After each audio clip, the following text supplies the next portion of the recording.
Dampak yang kedua itu makanan yang haram itu mengurangi minat kita beribadah.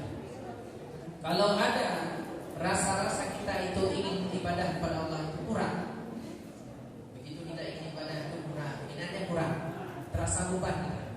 Waktu sholat tarawih, rasa Allah, ini nggak bisa nongkrong pula. Mama aku suruh aku sholat terus. Terasa kita berat dan merasa beban dengan apa yang diperintahkan, yang disuruh oleh Nabi Muhammad, maka itu tidak menutup kemungkinan perut kita sudah terisi dengan makanan yang haram tanpa kita sadari. Ataupun bukan makanan yang haram, tapi sikap dan tingkah laku kita itu menjerumus kepada yang haram. Contoh, memandang sesuatu dengan syahwat. Apalagi kita hari ini memiliki HP masing-masing.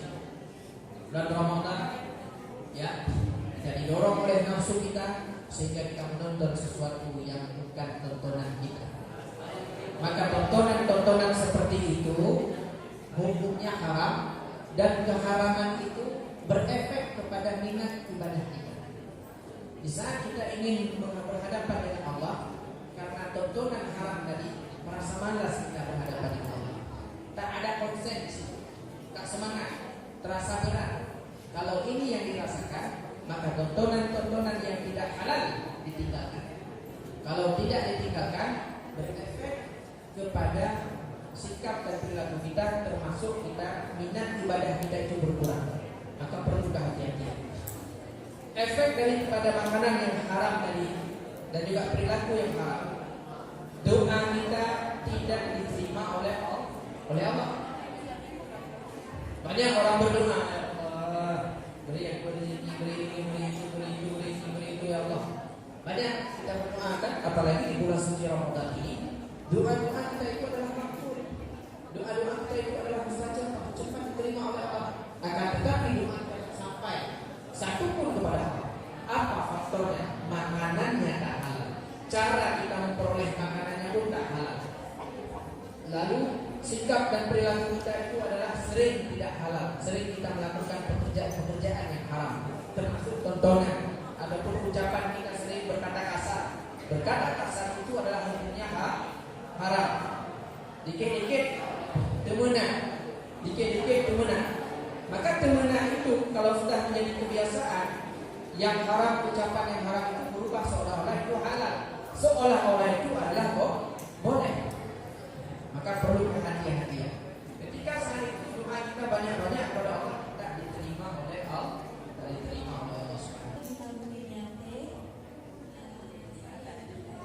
Ini ada sekali Ustaz, siapa ini penjelasannya agak tulis-tulis. Ya. Misalnya ada sebuah pabrik, dia proses sosis dari ayam, tapi ayamnya ini diproses dengan cara tak halal. Terus itu nanti produknya dijual ke orang-orang. Nah, terus ntar misalnya orang yang makan, itu kan dia nggak tahu halal apa haram, itu dosa bagaimana Ustaz? Baik, kalau prosesnya kita tidak tahu bagaimana diolahnya, maka bagi kita itu halal. Tugas kita sekarang lihat ada tidak label halalnya. Kalau ada label halal dari Kementerian Agama, boleh makan. Tapi kalau prosesnya kita lihat dengan cara cerita seperti tadi, ya kan? Bukan dari kotoran-kotoran yang perutnya, begitu ya. Lalu kita lihat ini prosesnya sudah tidak benar, mengandung unsur najis.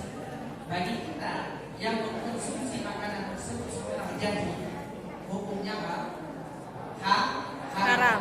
Bagi orang lain yang tidak tahu proses olahnya, menjadi halal kalau memang dia sudah bertebaran di pasar-pasar. Tapi kalau sudah tahu prosesnya, jadi haram bagi orang tersebut. Maka dalam kita membeli sesuatu, apakah sosis ataupun saus, lihat dulu label halalnya. Kemudian kita juga harus berusaha untuk mencari tahu ini diolahnya bagaimana. Kita cara tidak Islami, bagi kita hukumnya haram untuk makan, sekalipun itu di rumah non muslim berdekat kita. kita punya kawan non muslim, lalu kita diundang makan ulang tahun dia. Kemudian karena kan kita datang lebih cepat karena kawan akrab, lalu kita bantu masak. Orang itu bisa potong ayam, nggak baca bismillah, mana mungkin baca bismillah, bukan orang Islam. Potong terus dinikmati.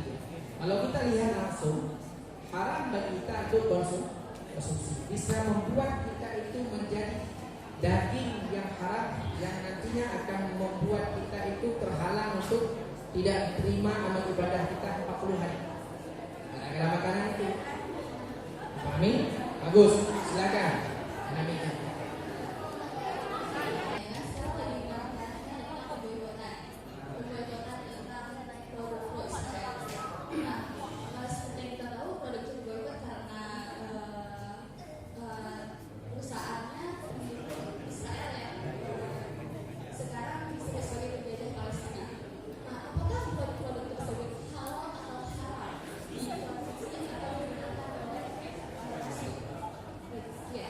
Produk walaupun itu asetnya milik Israel dan pabriknya ada di Indonesia, lalu dalam olahannya itu ada sertifikasi halal dari MUI dan juga ada sertifikasi halal daripada Kementerian Agama, itu halal.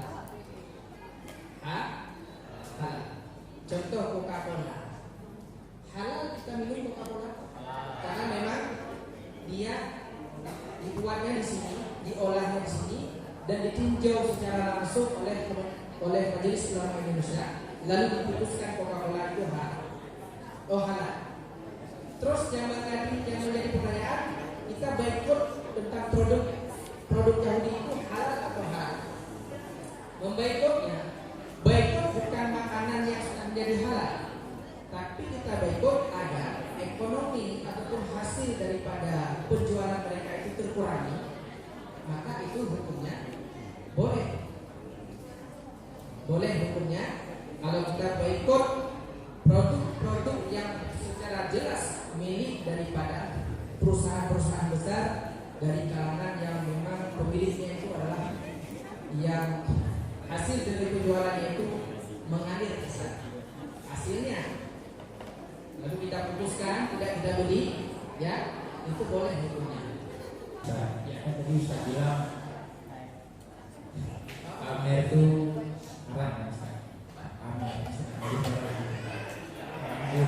anggur itu haram itu gara-gara dia ada orang haramnya gara-gara Anggur itu halal, setiap buah-buah itu halal semua. Halal. Maknanya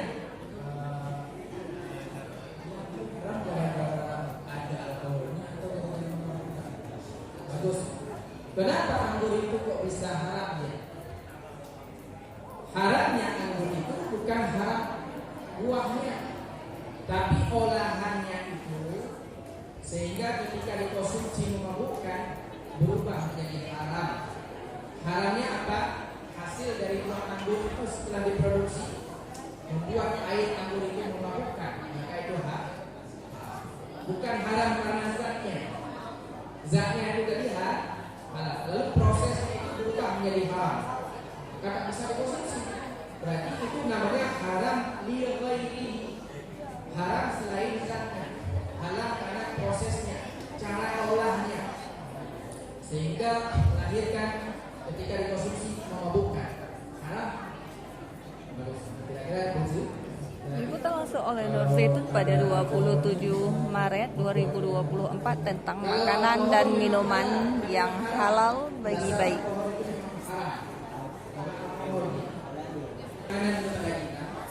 Hasil penjualan narkoba, apakah boleh kita terima? Di saat kita terima makanannya itu, jangan tanya uang dari mana. Kalau ditanya, maka berubah statusnya yang sebelumnya halal berubah jadi haram karena kita tahu pekerjaan dia. Boleh kita terima, sebaiknya kita tidak boleh tahu pekerjaannya, karena yang tahu pekerjaan dia adalah dia sendiri. Kita boleh mengklaim seseorang dia itu salah kalau sudah kita lihat dengan mata kepala kita. Misalnya ini jualan narkoba, saya ada lihat Maka bagi saya, ketika ada makanan dari dia yang dibeli dari hasil transaksi narkoba, haram bagi saya untuk menerima. Tapi bagi kawannya halal, karena dia akan tahu pekerjaannya. Nah, pekerjaannya itu harus kita lihat. Kalau misalnya dia itu mencuri, itu hanya baru ada prasangka, kayaknya dia mencuri, itu belum bisa dihukumi. Prasangka itu, kayaknya dia yang mencuri celeng. Dia sekarang kasih makanan ke saya. Tidak bisa dihukumi bahwasanya makanan itu haram, karena kita nggak lihat kan langsung. Pahami?